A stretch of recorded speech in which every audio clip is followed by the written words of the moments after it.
বন্ধুগণ নমস্কার, আমি শীতাংশু বলছি। আজকে একটা খুব গুরুত্বপূর্ণ বিষয় খবরে বেরিয়েছে ওয়াল স্ট্রিট জার্নালে। সেটা হচ্ছে আমেরিকা কারো কোনো তোয়াক্কা না করে সৌদি আরবের সঙ্গে একটা পরমাণু চুক্তি করেছে। এই পরমাণু চুক্তিটা 30 বছরের জন্য সই করেছে ডোনাল্ড ট্রাম্প। এখন এটার পেছনে কি লজিক আছে সেটাই এখন সাংবাদিকরা খুঁজে বেড়াচ্ছে। হঠাৎ ডোনাল্ড ট্রাম্প কেন সৌদি আরবের সঙ্গে এই চুক্তিটা করলেন? যদি পরমাণু চুক্তিটা এমন নয় যে সৌদি আরব কোনো পরমাণু বোমা বানাবে বা কোনো এর উপরে কোনো রিসার্চ করবে।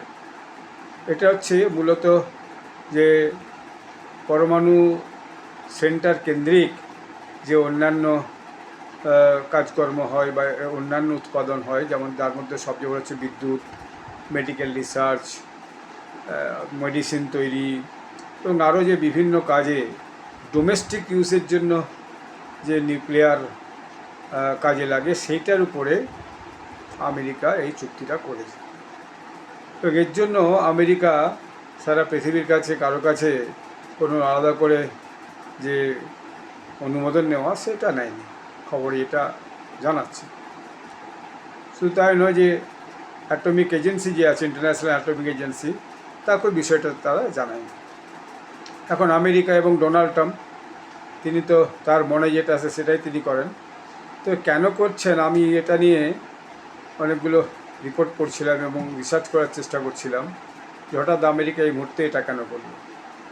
আসলে আমার মনে হচ্ছে এখন এই মিডল ইস্টের যে কান্ট্রিগুলো আছে, এই যে আপনার জিসিসি কান্ট্রিগুলো আছে, বিশেষ করে এই জিসিসি কান্ট্রির দেশগুলোর মধ্যে যেখানে যেখানে আমেরিকার বেস আছে, বাহারিনে আছে, কাতারে আছে, কুয়েতে আছে, আবুধাবিতে আছে, সৌদি আরবে আছে, প্রায় প্রায় সব দেশেই জিসি যে 5টা 6টা কান্ট্রি, তাতে যে আমেরিকান বেস প্রত্যেকটাতেই আছে।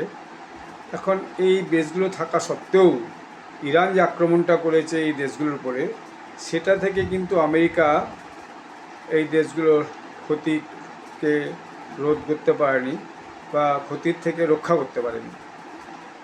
পরন্তু আমেরিকার নিজেরই অনেক ক্ষতি হয়েছে। জর্ডনে আমেরিকার সৈন্য মারা গেছে, আমেরিকার অনেক ইনফ্রাস্ট্রাকচার নষ্ট হয়েছে, বাকি এই সমস্ত দেশগুলোরও ইনফ্রাস্ট্রাকচার নষ্ট হয়েছে। তো ইদানিংকালে দেখা যাচ্ছে ইরান কিন্তু এই ইউনাইটেড আরব আমিরেটস অর্থাৎ আবুধাবি সরকার এবং সৌদি সরকারের সঙ্গে রিয়াদ এর উপর কিন্তু আক্রমণ করেনি। অনেক এটাকে নিয়েও বহু রকম অনুমান করছে, সেটা আমি আগে বলেছি আপনাদের। এখন ডোনাল্ড ট্রাম্প এটা হঠাৎ কেন করতে গেলেন, সেই প্রশ্নটাই সবার কাছে এখন বড় করে দেখা দিয়েছে।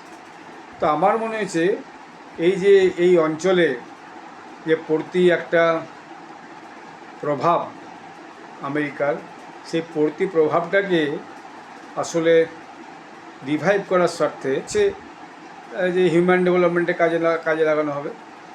যেমন ভারত যখন অস্ট্রেলিয়া থেকে যে ইউরেনিয়াম কেনার চুক্তি করেছে, তখন অনেক দেশ আপত্তি করেছে, পাকিস্তান তো ভীষণ আপত্তি করেছে এবং জানিয়েছে যে না, এখানে এখনই ইন্টারন্যাশনাল এজেন্সিতে আপত্তিটা জানা উচিত, কারণ এটার থেকে ভারত যেটা বলেছে যে ডোমেস্টিক ডেভেলপমেন্টে ব্যবহার করা হবে, সেটা যদি না করে আরও উন্নত প্রযুক্তির কোনো বোমা তৈরির জন্য ব্যবহার করে, সেটা কে দেখবে, এরকম প্রশ্ন তখন সেই মুহূর্তে উঠেছিল। কিন্তু তো বিষয়টা হচ্ছে আমেরিকা সম্ভবত ডোনাল্ড ট্রাম্প বুঝতে পেরেছেন যে এই যে দেশগুলোতে তার যে যে জনসমর্থন বলুন বা প্রভাব বলুন, সেই প্রভাবটা ইরানের সঙ্গে যুদ্ধের পর কিন্তু অনেকটা কমে গেছে। তাহলে সেইটাকেই তিনি হয়তো রিভাইভ করার চেষ্টা করছেন, এটা একটা বিশেষ কারণ হতে পারে। এবং সৌদি আরব দেশ হিসাবে কিন্তু অনেক বড়, বাকিগুলো খুব ছোটো ছোটো দেশ, কাতার বলুন, কুয়েত বলুন, বাহারিন বলুন, খুব ছোটো ছোটো দেশ। ওমান বরং সেই তুলনায় অনেক বড় দেশ।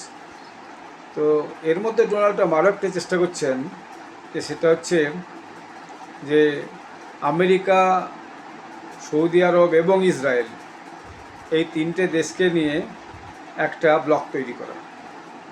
তো এরকম একটা ব্লক যদি হয়, তাহলে আগামী দিনে কী হবে, ইরানের যে থ্রেটটা, সেই থ্রেটটাকে অনেকটা কাউন্টার করা যাবে।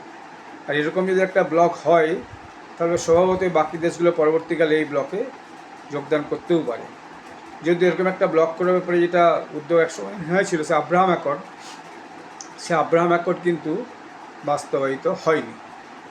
তো এরকম একটা ব্লক তৈরি করার চেষ্টা করছে পাকিস্তান, লক্ষ্য করছে, কিন্তু পাকিস্তান কিছু করার নেই, কারণ পাকিস্তান এর মধ্যেই তো আরও আর্থিক দিক থেকে দুর্বল হয়ে গেছে, এবং এখন পাকিস্তান আবার আমেরিকার কাছে $10 বিলিয়ন ঋণ চেয়েছে, যাতে আমি আগে বলেছিলাম এই জন্যে যে পাকিস্তানের প্রধানমন্ত্রী শরীফকে কটরা শরীফ বলা হয়, যে সবসময় টাকা চান যে কোনো দেশের কাছে, আবার $10 বিলিয়ন চেয়ে করে তাদের অর্থনীতিটাকে একটু শক্ত করায় এবং একটা লাইফ লাইন পাকিস্তান এই টাকাটা পেলে পায়। এটা একটা পাকিস্তানের দিক থেকে আমেরিকা সৌদি আরব যদি চুক্তি করে, ফলে পাকিস্তানের ব্যাপারে কিছু বলার নয়, যদিও সৌদি আরবের সঙ্গে তাদের একটা সিকিউরিটি এগ্রিমেন্ট আছে। তো বিষয়টা এই জায়গায় পৌঁছচ্ছে, এবং কয়েক দশকে বেশ কয়েক বিলিয়ন ওখানে কিন্তু ইনভেস্টমেন্ট হবে। আমেরিকার কোম্পানিগুলো সৌদি আরবের যে নিউক্লিয়ার ইনফ্রাস্ট্রাকচার সেইটা দায়িত্ব নিয়ে করবে এই চুক্তির মধ্যে, সেটাও কিন্তু নিশ্চিত করা হয়েছে। তো ফলে এটা আগামী দিনে কি দাঁড়াবে সেটা ভবিষ্যৎ বলবে, সময় কথা বলবে। তবে এর মধ্যে পাকিস্তানকে একটু অ্যাক্টিভ হতে হচ্ছে সৌদি আরবের ব্যাপারে। মূলত পাকিস্তান ইয়েমেনের হুতিদিকে থ্রেটও করেছে যে যদি রেড সি হয়ে সৌদি আরবের জাহাজ যাতায়াত করতে না পারে, তাহলে কিন্তু পাকিস্তান চুপ করে বসে থাকবে না। হুতিরা তো ইয়েমেনের ইরান সমর্থিত।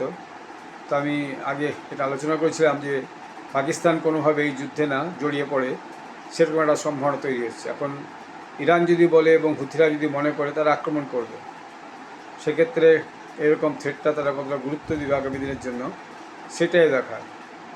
আর পাকিস্তান আমেরিকার বিরোধিতা করে কিছু করবে সে ক্ষমতা নেই, আর আমেরিকা যেটা বলবে পাকিস্তান সেটাকে অ্যাভয়েড করবে বা ডিনাই করবে সে ক্ষমতাও পাকিস্তানের নেই। তো ফলে সৌদি আরবের সঙ্গে এই জাতীয় ডিলে পাকিস্তান কোনো বাধার সৃষ্টি করতে পারবে সেটা করতেও পারবে না, আর ডোনাল্ড ট্রাম্প এরকম কোনো বাধার পরোয়াও করেন না। তো ফলে আগামী দিনে এই বিষয়টা একটা নতুন দিগন্ত উন্মোচন করতে চলেছে। এই সৌদি আরবের সঙ্গে আমেরিকার এই নিউক্লিয়ার ডিল, পরমাণু চুক্তি, পরমাণু একটা ইনফ্রাস্ট্রাকচার তৈরি, পারমাণবিক ইনফ্রাস্ট্রাকচার তৈরি, এটা কিন্তু একটা খুব গুরুত্বপূর্ণ বিষয় আগামী দিনের জন্য হতে বলেছে। এবং এই যে উপপ্রদেশ সেটা হচ্ছে রিয়াদ, সৌদি আরবের রাজধানী রিয়াদ।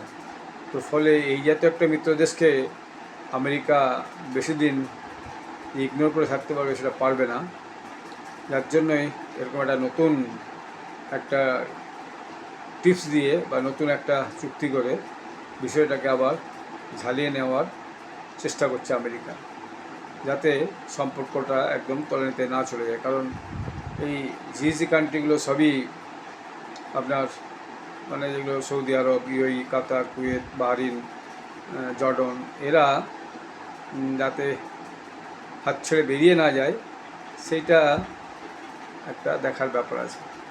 আর রেডসি দিয়েও যদি সৌদি আরব জাহাজ বাড়াতে না পারে, আজকে শোনা গেছে যে 3টে জাহাজ ফেরত চলে গেছে, কারণ হুতিরা যে শাসনই দিয়েছে যে এই দিক দিয়ে কোনো জাহাজ যেতে গেলে আমরা ডুবিয়ে দেবো। ফলে 3টে তেল ভরার জাহাজ সৌদি আরবের কিন্তু ব্যাক করে চলে গেছে পোর্টে, মানে সেই পোর্টে চলে গেছে। কারণ ওখানে যে রেড সির মুখে যে পোর্টটা আছে আল বান্দার পোর্ট, সেই পোর্টের কাছে ইয়েমেন যে কোনো সময় কিন্তু হামলা করতে হবে। তাহলে এখন সৌদির স্ট্রেট অফ হরমুজ এবং রেড সি দুই দিক দিয়েই কিন্তু জাহাজ চলাচল বন্ধ হয়ে গেল। এখন কী করবে সৌদি?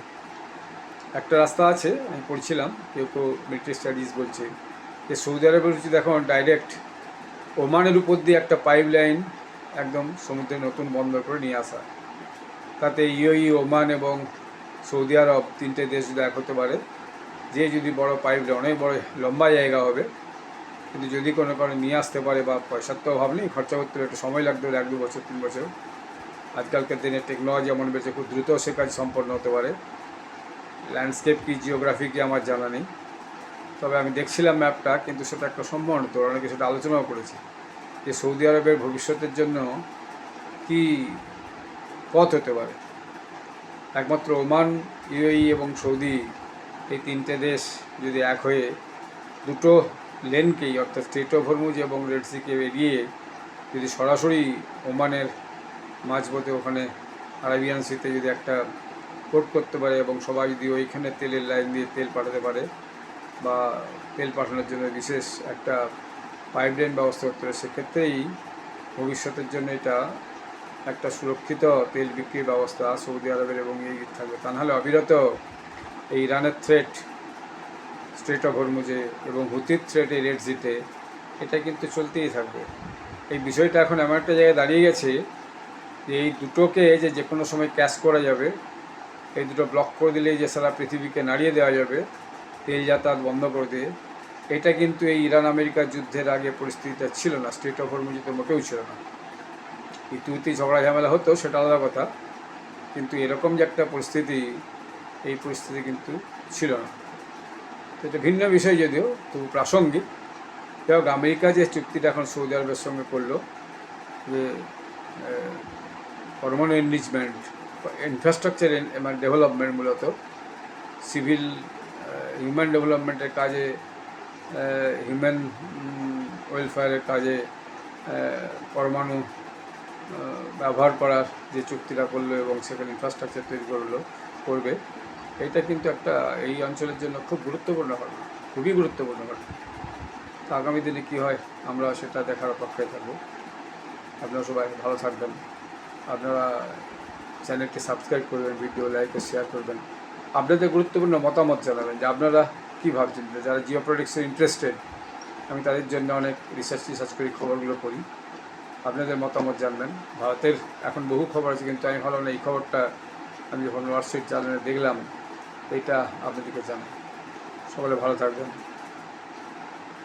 ধন্যবাদ, জয় হিন্দ, বন্দে মাতরম।